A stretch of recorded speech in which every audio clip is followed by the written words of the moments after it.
Welcome to Luca and Miguel. Enjoy the video. In this video, I will explain how to study physics for half-yearly Class 11. Start by mapping the full syllabus and assigning priority to chapters. Create a realistic weekly timetable and include problem solving, concept review, and revision slots. Use active recall and spaced repetition to strengthen memory. Keep a notebook of formulas and common errors to review before exams. Use active learning to make physics stick, not just passive reading.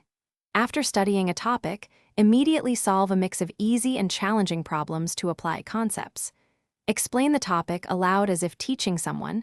This reveals gaps quickly.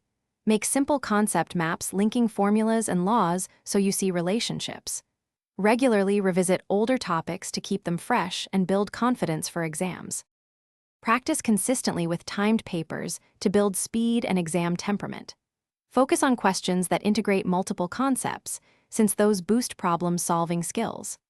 After each practice session, analyze mistakes and categorize them as calculation, concept, or careless errors to target improvement.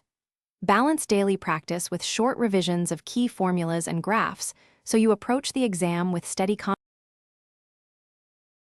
Thanks for watching and please subscribe. It's the best investment you'll ever make.